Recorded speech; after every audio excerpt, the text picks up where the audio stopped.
Friends, my self Manju. स्वागत है आपका जेआरएफ अड्डा चैनल पर। और आज हम बात करेंगे सीएसआईआर नेट एग्जाम की, जिसकी डेट अनाउंस हो चुकी है 26, 27 और 28 दिसंबर को हमारा एग्जाम कंडक्ट होगा। उससे पहले मैं आपको अपने बारे में कुछ बताना चाहूंगी। I am new educator for chemical science on this online platform. मैं बीएससी में गोल्ड मेडलिस्ट रही हुई हूँ, also in MSc with 80% and 85% marks from Rajasthan university. और नेट जेआरएफ में मेरी ऑल इंडिया रैंक थी 57, गेट में थी 103 इन 2015। सेट क्वालिफाई है और मुझे 7 साल का टीचिंग एक्सपीरियंस है। अब हम बात करते हैं कि सीएसआईआर नेट एग्जाम की, जिसकी डेट अनाउंस हो चुकी है। लेकिन उससे पहले आपके मन में ये क्वेश्चन आना चाहिए कि हम इस एग्जाम की तैयारी कर तो रहे हैं, लेकिन इस एग्जाम का क्या बेनिफिट है, इसमें आगे क्या स्कोप है, आगे क्या जॉब अपॉर्चुनिटीज है जिसके कारण हम इस एग्जाम की तैयारी करें। तो इसका देखिए, जो नेट एग्जाम है उसमें मेनली दो चीजें होती हैं। एक तो होती है जेआरएफ यानी कि जूनियर रिसर्च फेलोशिप, और दूसरी होती है एलएस। अब आपके मन में आ रहा होगा कि ये दो अलग अलग पेपर होते हैं। नहीं, ये एक सिंगल पेपर से ही, ये केवल कट ऑफ के बेस पर है, जिसमें हाई कट ऑफ जाती है जेआरएफ की और जेआरएफ से कम कट ऑफ जाती है लेक्चरशिप की।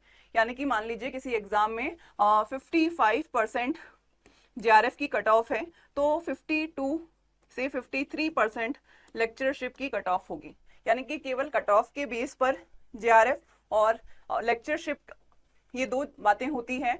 और जेआरएफ का बेनिफिट हमें कब मिलता है, जब हम पीएचडी करते हैं।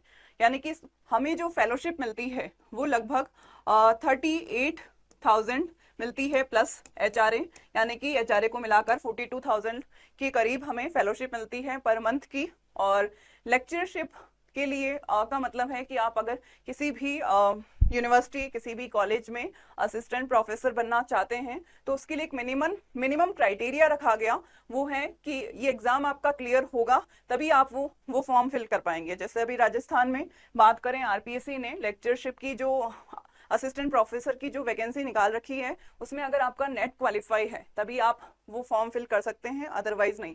तो यानी कि जो नेट है, लेक्चरशिप है, वो एक मिनिमम क्राइटेरिया है किसी भी यूनिवर्सिटी, किसी में कॉलेज में असिस्टेंट प्रोफेसर बनने के लिए।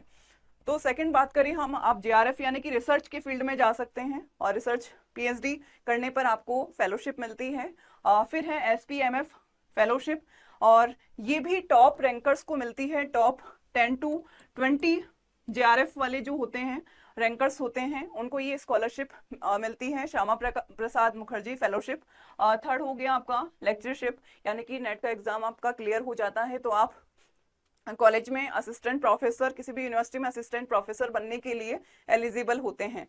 देखो, जितने भी गवर्नमेंट सेक्टर्स होते हैं उसमें रिसर्च ऑफिसर, साइंटिफिक ऑफिसर, इनकी वैकेंसीज निकलती हैं और उनका जो क्राइटेरिया होता है वो होता है जेआरएफ। यानी कि जेआरएफ वालों को, वो पीएचडी करने वालों को वो इंटरव्यू के लिए बुलाते हैं और इंटरव्यू के बेसिस पर उनका सिलेक्शन होता है।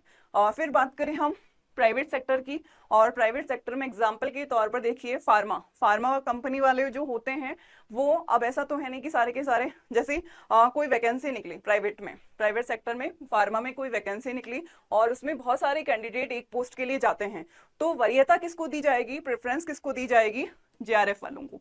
क्योंकि उन्हें पता है कि जेआरएफ जो है वो एक सीएसआईआर नेट एग्जाम, बहुत बड़े एग्जाम को क्रैक करके अचीव हुआ है, यानी कि उसे नॉलेज ज्यादा होगी। इस तरीके से वो प्रेफरेंस जो देंगे वो किसको देंगे, जेआरएफ को। यानी कि आप, और दूसरी चीज, अगर आप सीएसआईआर नेट एग्जाम की तैयारी करते हो तो इसमें सिलेबस का 0 से हाई लेवल तक पूरा सिलेबस कवर हो रहा है। यानी कि केमिस्ट्री की जितनी भी वैकेंसीज निकलती है, जैसे आरपीएससी केमिस्ट्री की पोस्ट निकालता है, बहुत सारी केमिस्ट्री की जितनी भी वैकेंसियां हैं, उस सब में आपका ये जो सीएसआईआर नेट की जो तैयारी की हुई होगी वो आपके काम आएगी और आपका एग्जाम आसानी से क्रैक हो जाएगा। Thank you.